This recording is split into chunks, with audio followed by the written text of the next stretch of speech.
family is important to you, do not date someone who that is not a priority, doesn't want to have children. If I'm a young Jewish man or a young Jewish woman, who am I? Where am I holding?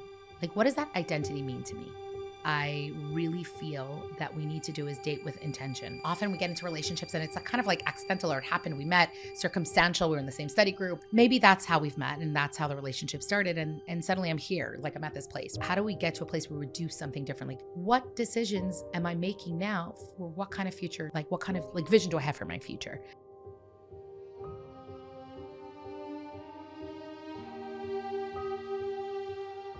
Welcome to Jewish Marriage Podcast. I'm so happy to bring you back on the podcast. It's been, I think, about a year and a half since we had you here, and we've had so much feedback, and so many people really loved everything that you had to share. And so I'm excited to bring back Manya Lazaroff, who has been working together with her husband at the Chabad at Texas A&M for close to 20 years. And while there, she has dedicated her life in so many ways to learn about relationships and teaching about relationships and helping so many of her students and alumni. And I know that you have so much to share with us today. So welcome back.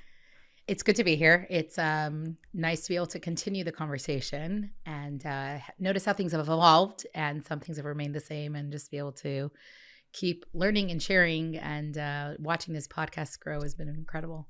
So glad to be here. It has been so much fun. We have learned a tremendous amount. We've brought in so many different speakers. And today I kind of really think that one thing that we haven't really touched upon so much is dating red flags that we do ourselves.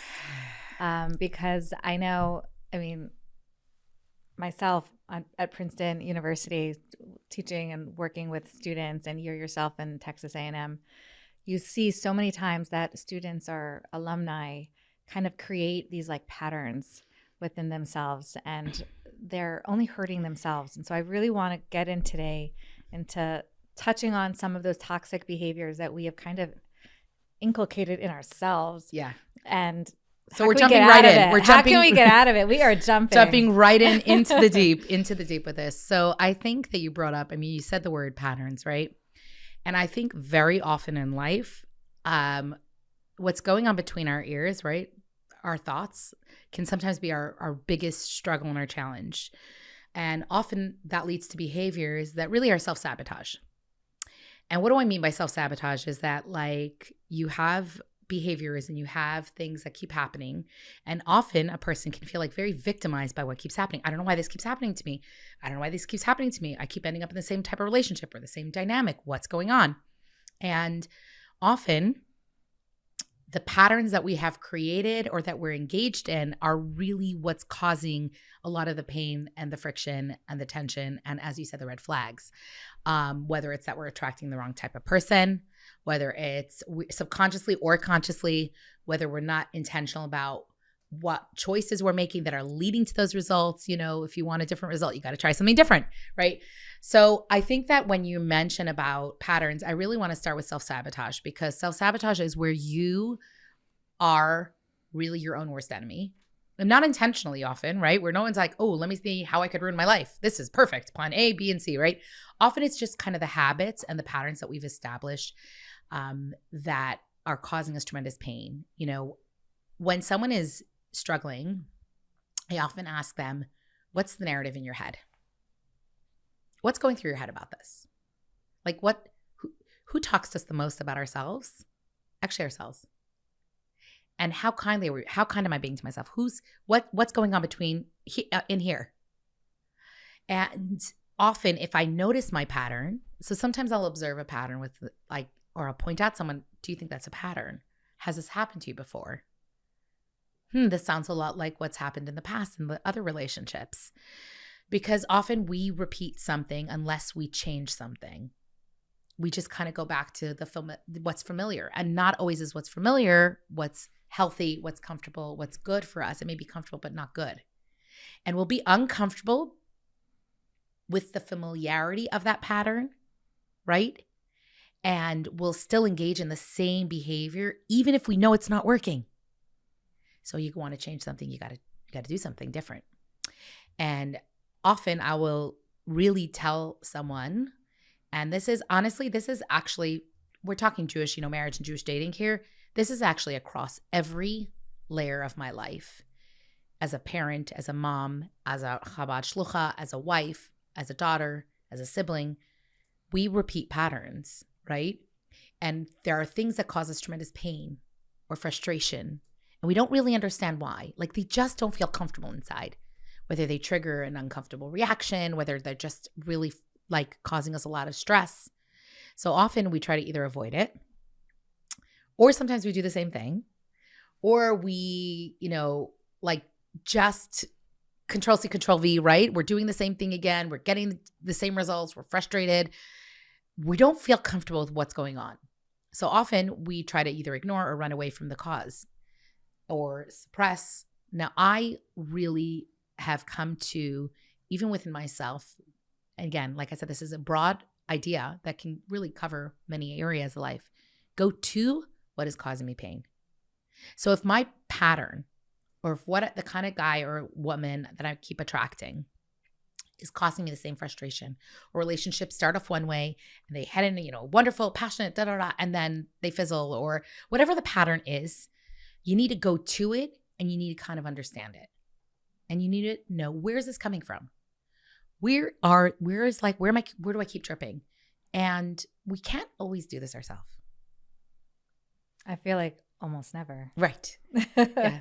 There is a line, Ein Adam matiras atzma mebeit asurim. Like, a person can't free themselves from their own prison, like from prison. Like, you have to sometimes turn to someone else and say, okay, this is what I've noticed.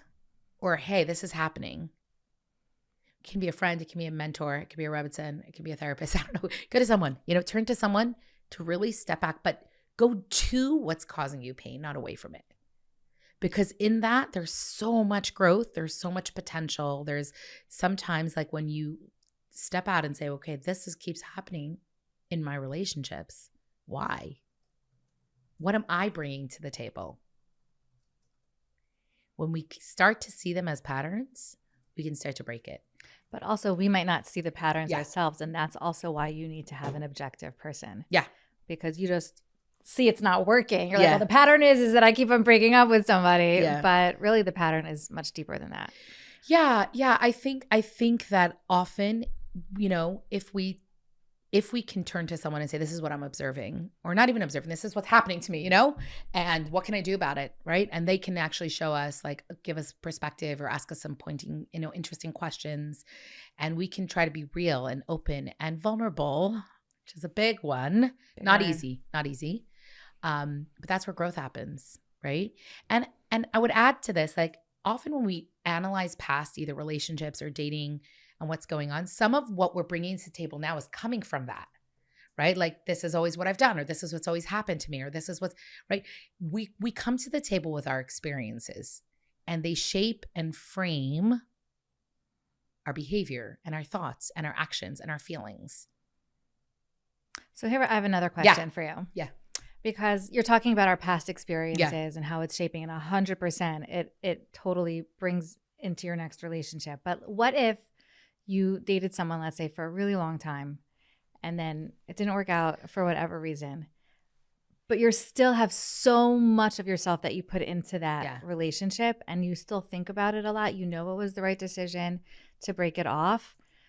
How can you move past it to healthily date somebody else? It's interesting you said that, because I actually had this question just asked to me recently. And I think that I would tell the person, if you're still there's one thing of learning from the past, right? Like, I can look at that relationship. I could see what didn't work. I could see what did work. I can see the advantages of what I brought to the table, the other person's table, the things that made it obviously end, right? And I can do that work, which is work.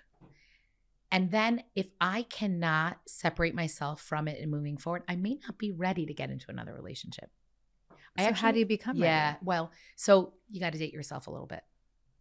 You really got to date yourself a little bit. I want to reference back the other podcast, because that was an hour. So we're gonna do, like, the Twitter version, the bridge version. But one of the things I really feel that we need to do is date with intention, right? Because often we get into relationships and it's kind of like accidental, or it happened. We met, circumstantial. We were in the same study group. We were, maybe that's how we've met and that's how the relationship started. And suddenly I'm here, like I'm at this place, right? So now when someone entered a relationship, maybe without intentionality, without focus, how do we get to a place where we do something differently? Because I was just saying, you got to do something different. So I really have what I feel like is a very like doable formula. And I think that step one is really getting to know yourself. So if I'm a young Jewish man or a young Jewish woman, who am I? Where am I holding? Like, what does that identity mean to me? And by the way, this is a question that a lot of people have asked themselves more strongly in the past since October 7th. What does that identity as a Jewish woman mean to me in 2025? Because if I can answer some of those questions, I can now I come to the table a little bit more sturdy. I'm a little bit more wholesome, a little more secure, a little more knowledgeable of who I am. And part of that is, can I describe myself, the good things, the things I'm struggling with, my imperfections, because all of that's part of me. And I bring my whole self to the table when I'm looking for someone or when I'm dating or when I'm meeting someone or I enter a relationship. And then I'd say the next step, once I can try to do some of that work, right?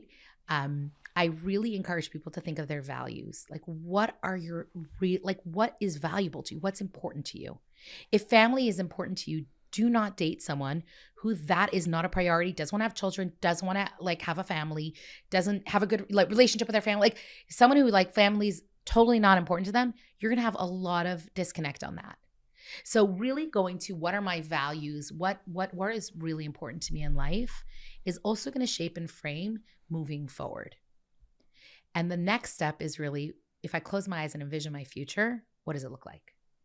Do I see kids sitting, in a day school? Do I see my children going to the synagogue to shul with me? Do I see a Shabbat table? What do I see? And if I can paint that picture, and that's actually very hard for a lot of people to do because they're like, oh, but Manya, that's so in the future. Like, what are you talking about? But you know what? Every decision we make, we're making for the future or for the next step. When I'm speaking to a young college student, I'm like, you chose this university, you chose your major for a reason. You had something in mind. So, and that's, let's say, a career that's not going to last forever. So what decisions am I making now for what kind of future do I see in my future? Like what kind of like vision do I have for my future? And when you go in with a little bit more intentionality and a little bit more focus of like those 3 steps, then guess what? You're already starting from a different perspective. So we're learning from the past and we're zooming in and we're saying, hold on, I need to do something different here. I do think that one thing that you didn't mention that is important is that you do need a real closure from that past relationship. And it's not just saying goodbye. I mean, in yourself, you need to make sure. What does closure look like? It looks different. It looks different for different people, every right? Single person. So you're 100% right that closure is essential. But part of that is also knowing what didn't work, right? And why it didn't work. But if I can go back like, what didn't work about that relationship? Why did it go sour? And by the way, sometimes people find themselves in a situation where the other person's not willing to give them the closure that they seek. Well, that's why I don't think the closure necessarily has to do with the other person. Right. But it has to do within yourself. You have to be able to like really say like I put in or didn't put in whatever I needed to have put into that relationship. And now it was time for it to end. Yeah. And that I did the work and if you didn't do the work to say I didn't do the work and that's why I had this. Learning from it. But like I think to actually say it out loud. Interesting. And to almost visualize it. Okay. And to like saying goodbye to it. Interesting. So you're saying like really do that work if you can't move forward. Yeah. Yeah. I think if you're stuck in it. And by the way, I will always say sometimes it's also time. People try to rush into the next thing. Someone had a 5-year relationship. We were in love. We were going to get married. And they're like, it's over. And then they're seeking the comfort of another human in their life, the validation, the warmth. They're feeling a little lonely. So they're jumping into something else too soon. And I've told people it's time to date yourself for a little bit. Step back. Yeah. It's counterintuitive, right? Like that's my goal. I want to go get, this is not a career goal that we're going to crush that goal and hit the next goal. And sometimes I need to step back and say, okay. And I do like what you were saying of like really putting that effort into that closure. I think that you have to. You have to. Yeah. So we like really jumped in. Yeah. Started and like boom, like right in. Yeah. But I know like we said, you've been on campus in Texas A&M for close to 20 years. How are things there? Like, what do you see as some behaviors? Okay, it's interesting. When we got there, I'd say about 20 years ago, all the Jewish boys said there's no Jewish girls. All the Jewish girls said there's no Jewish boys. And we're like looking at a table of 40 people, we're like, but you're here. Like, what's going on? So we at that point, we found there was like not even an awareness of it. And then I would say with the explosion of app dating, hookup culture, it really took, it really hit the scene, and people were like, ooh, this is cool. And this is like, order up a person like you order up a pizza. Like, sure, that's cool.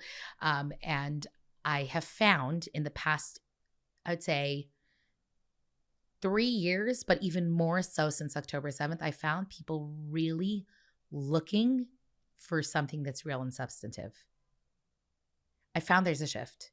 I feel like people are tired of just this superficial, surface level relationships. I think people want to be known and seen and understood on a deeper level. And I think from going from like we're like that cultural, like whoever, whatever, whenever, societal, casual, two consenting adults, who cares, to this is such a big disconnect. It's such a big leap that that's where people are getting stuck. Like, I know that that's not working. Or maybe I did that. Maybe I did that for a while. Now I want something more significant. How do I do that? And that's where people are getting stuck. So because we're stuck and we're a little frustrated, then we go back to the pattern. Bad habits. But it's not working. It's not satiating the need to have a deep, meaningful relationship with someone who gets you, finding your person. As someone said to me, I remember, Manya, you said, one day I'll meet someone who gets me better than I get myself. You know what? The Torah says, Adam yada es chava, knew. Real sense of knowing, being known, being understood. People crave that in a world that's so fast. 100%. I feel one thing, though, that's really lacking in this quest for a deep connection is to know how to truly communicate with each other. And that's an integral part of truly getting to know somebody. Oh my, you hit a big one. Communication. So along with the explosion of apps and social media and phones and TikTok and Snapchat and Be Real, that's not real, like along with all of that came really a shift of communication. And the art of communication, the skill of communicating, the discomfort around being vulnerable face-to-face with eye contact and body language. But the truth is, so much of communication is nonverbal. So, when a girl shows me a text that she got, my gosh, I came home, my friend had a party and it was 3 a.m. and I had a test the next day, a big one, and I'm so upset. So next week I'm going to throw a big party. And like I told her, like, I have a big test, and she wrote, sorry, didn't know you were home. I'm like, did she write sorry, didn't know you were home, or did she write sorry, didn't know you were home? And the girl turned like, whoa. She had read it a certain way because that was fitting the narrative that she had and her frustration and her pain. She didn't even process that maybe the person actually was apologizing. Right. And that's on a very, we're not talking very deep.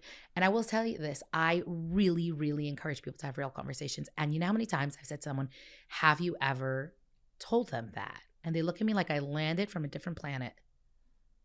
And I said, if you want to build a relationship with this person, you're going to have a lot tougher conversations than this. If you think this is your person and you can build a life with them, the conversations you're going to have are a heck of a lot tougher. So maybe you got to do the work. This is good practice. I not everyone knows how to do it intuitively. I feel like this generation, almost very few people know how to do it intuitively. Yeah. Because it's hard. It's all about the smartphone. That's how people are communicating. And the apps. Yeah. I tell them, just like texting or, like a phone call. I remember like I called somebody and they picked up like, why are you calling me? Yeah. What's wrong with you? I was like, because I needed to ask you, like, why didn't you just text me? Yeah. And I was just like, I don't know, because I wanted to talk to you. Tone is so essential. And I think like 93% of communication is nonverbal. So it's your body language. It's your inflection. It's how you're leaning forward. It's so many things. And we're missing that. And I don't know if we can lament the fact that that's this generation's reality, because if we do that, then we leave them hopeless. Like, it's hopeless. Oh, well, tough on you. You're raising a tech generation. So I think we have to just like bring back, well, if that's not working, let's try something different. And when you propose it that way, when you can say that to someone, I think that people know that it's not comfortable. So I do think we can't be in denial that that's a reality for a lot of people, and that having those tough conversations is uncomfortable, and we can support people in that. Like, I get that this is really hard, but I think this will give you a lot of clarity. Imagine how you'll feel when this conversation ended. And I actually just had a very interesting conversation. And this young woman had an on again, off again, ghosting, not ghosting, friend zone, not friend zone, like thing going on with this guy for a few years. And suddenly was getting like murmuring, because this, this happens, like chirping in one ear, chirping in one. This friend said that, and that's right. And he's thinking about you, and he wants it. And her sister says this, and her mother says this, and friends, and like there's so much chatter going on inside from all the very well-intended people with very good advice. And I said to her, have you spoken to him about it? And again, she looked at me like, I said, you know how amazing you're going to feel after you have this conversation? Even if it's not for you, if you don't have this conversation, what are you going to think? And she's like, I'm always going to wonder, what if? Is it correct? And you know what? She went and had face-to-face. They sat down in a neutral place. I always tell people, not his apartment, not your apartment, not the place you went on your first date. Go sit at a coffee shop, go for a walk in a park, have a conversation, and came back afterwards after a very long, deep, real conversation. The conclusion was they weren't for each other, but they both felt so unburdened and so relieved. I was so, and I was so proud of her. I was like, wow, you did something that's really hard. She's like, you were right. I needed to have, there's nothing that would have replaced the chirping in the air from all over, from everyone else, was driving her crazy. Right. Making it worse. Yeah, for sure. Well, again, well-intended people. Right. A lot of times friends are like well-intended advice, but wasn't serving what she needed to do. Nothing could replace that real authentic communication, eye to eye, person to person, with body language, hearing the tone, the inflection, making space, listening. It's really important. So you mentioned this idea of ghosting. I think a big part of communication is knowing how to end things. Yes. Oh. And being respectful. Yeah. Because the more people get ghosted, the more they doubt themselves. It leads to insecurities. It leads to trying to try that technique myself. It leads to giving up. It leads to, yeah, you're right. It is not, someone asked me, what's your single most advice for like someone who's in the middle of dating? I said, like, to date tuition? No, not that. Your single most important piece of advice.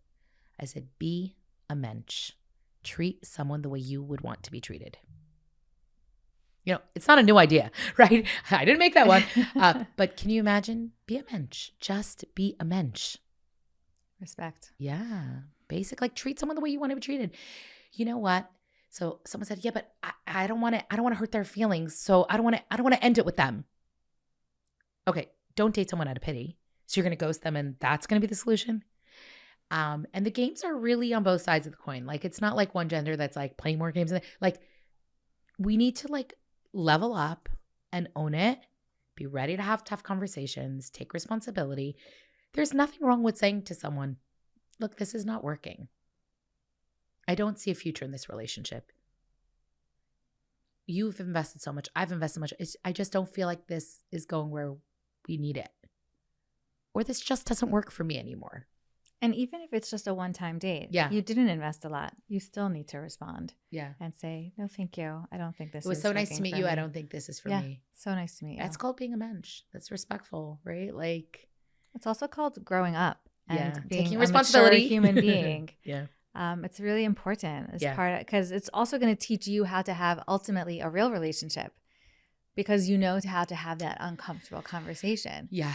Which you'll need to have at some point. Yeah. And I think seeing all the steps along the way, not as accidental, with regret or with pity or poor me, victimhood mentality, I don't think that's going to help anyone propel themselves forward. I do think, in fact, that taking responsibility and owning things is going to go a lot further, right? Like learning from the past and owning it.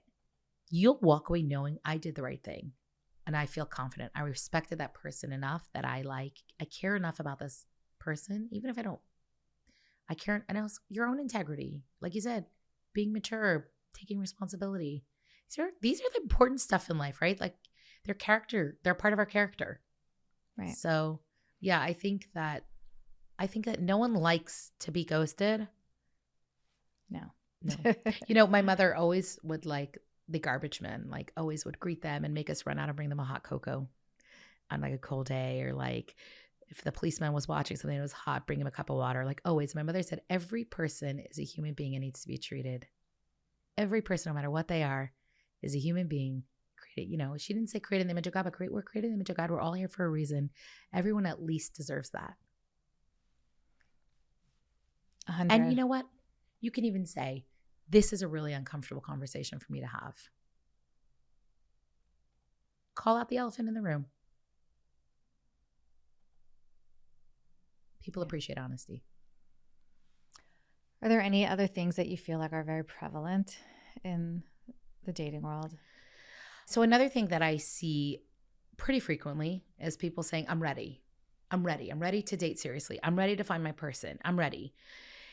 And between saying it and the theory of it and the reality of the behavior matching someone who's, quote, ready, are very disconnected. And, you see someone who's trying something, they're setting a goal in front of themselves and before their eyes, this is what I want, but they're not actually taking the steps that it takes to get there. And then it's frustration because I'm ready. Now I'm ready. But when you're ready, it's not like God beams down and the guy or woman just lands on your, at your Chabad house in your, in your city at your friend's. It would be nice if that's how it works, I'm down. Instacart order, husband. Doesn't work that way. So 100-year relationship. Yeah, exactly. Exactly. So I think that that's something that I noticed a lot. And then it leads to such frustration. And then people feel like they're getting burned out. But meanwhile, there are steps to take if you're feeling ready. What are those steps? So the steps I would say is starting with that work on your own. Who am I? Where am I headed? What are my values? What's my future? What do I want? What am I, if I lost something, I'd have to at least be able to describe what it is that I haven't found. And the Torah says the other half of our neshama is we have to search for it as if we're searching for something precious that we lost. So we got to roll up our sleeves and do the work, right? But how could I describe it? I was just saying I lost a bracelet and I disappeared and I couldn't find it. And I went and someone said, oh, actually this guy found a bracelet. And I called the guy and he said, can you describe it to me? What does it look like? I had to be able to describe what I lost. Guess what? He had it. But he only knew because I was able to describe exactly what it looked like. The shape, the form, the color, the style, the clasp. Can I do that? Can I describe what I'm looking for? Again, not superficial. Oh, no. Oh, yeah. Not shape, color, Not form. shape, color, form, Wait, yes. I just realized. Bad analogy. But you understand what I'm saying. Yes. Meaning, can I describe I'm looking for someone gentle. I'm looking for someone who wants to build a Jewish home. I'm looking for someone that I can communicate with, someone I could have a good time with, someone I could, what are my important things that are important, that are value to me? So I think people have to. And then after we've done that work, I think it's reaching out to the resources that are out there. The Meta Chabad speed dating is events, the in-person events, speaking to a matchmaker, a mentor, a rebbitzin, a rabbi. Get people on your team. Enlist the masses. It's not good. You never know where the idea is going to come from. But also, being respectful of the time that you're giving yourself, to yourself even. Oh, you're saying not being so hard on yourself that okay, I'm ready. So now cue husband. Well, that's not, yes. But also what I was mean? saying is if I'm going to be saying, okay, let's say I'm going to be going out on a date. And then the night before the date, your dog isn't feeling well, which I know has happened. And they cancel the date. If your dog is very sick, obviously I'm not saying, but or I'm not feeling it. My point is that what I'm trying to get across is that if you're saying that you're ready, be ready. Be ready. It's interesting. Put in the time, put in the respect for yourself and for the other person. If it's if you're talking to them over FaceTime, don't do it in bed when you're like half asleep and it's like Okay. showing half your face. So I actually am hearing from you, aside from be ready, I'm also hearing from you, be open. Really be open to the possibilities and be open to the fact of like prioritizing this. Those are the two things I'm hearing from you. Like, really need to prioritize this. If you say you're ready and you want to, and you have, like you said, a FaceTime date, or like someone who's meeting you at the other end of that date, they respect their time, respect yourself. Yeah. I think that it's so important that I think the word that I was really looking for is prioritizing. And that make it a priority. It's not something that's like the 10th thing on your list. Like I said to someone, it's a part-time, full-time job. Yeah. They said, whoa, this is work. I said, yeah, it doesn't happen on its own. You got to put in the effort. No other goal that you're going to set for yourself is going to happen without rolling up your sleeves and putting in effort. Fitness goals 2025. When I sit on the couch and eat chips, like I'm gonna have to go to the gym. Like, oh well. right. I'm gonna have to do something. Oh, I want to be a very calm parent. Great. How's that gonna happen? Like, am I gonna read a book about it? Am I gonna get a parenting, mentor? Am I gonna like try something different? So I do agree with you about prioritizing it, and I think prioritizing is, I would say, different than making space for another person, because that's also, making space for another person is so important.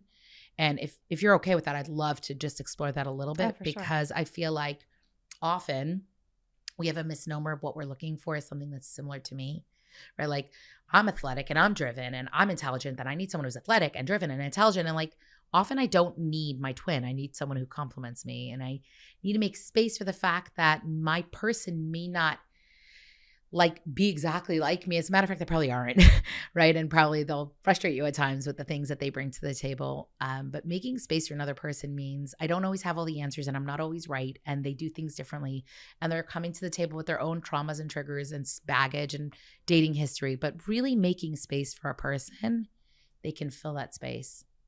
And then one of the analogies that I really have like said to people as of recently to help people like move forward in relationships is like, you're coming to the table with who you are. They're coming to the table with who they are. Like who you are is your past and your story and your talents and your insecurities and your strengths and all of it, right? And now when we invest together in this third entity called couplehood and oneness, and we're both investing in it and we're building it together. And you know what? That's why we say under Chabad, binyan adayad, it should be an everlasting edifice. You're building something together. It's bigger than you and your parts. It's bigger than that person and their parts. It's something bigger than all of us. It's the continuity of the Jewish people. It's another Jewish home. It's like continuity of the promise that God said, Avram and Sarah, look down, you see the stars, you see, that's how your children, you're an eternal people. And this couple is building that. So when I'm conscious of that, it's not only about what's meeting my needs and we're working together to build something. That means I'm investing. I'm working hard. But there's a goal. Wow.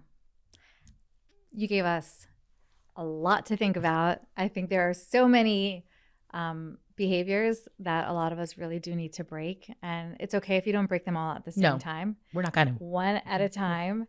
But I think as long as you're conscious about it, that's already the biggest first step that you can take. I heard recently, if you want something different, often we think we have to like fully transform, right? Flip a light switch and do everything differently. Like, it's actually to see real change with already 10% investing in different behavior, you see tremendous amount of change. So imagine if I can look at all these ideas and I can say, I'm going to work on 10%, create little shifts. And those little shifts become really big. Yeah. So I think you gave us a lot to think about. This was, I'm sure we'll have a lot of feedback, hear some questions. Yeah. But thank you. Thanks so much for coming in today. And thank you for having me. This is always fun. It's always interesting. And to more beautiful Jewish homes, l'chaim, more beautiful Jewish homes with beautiful Jewish babies. There you go. No pressure.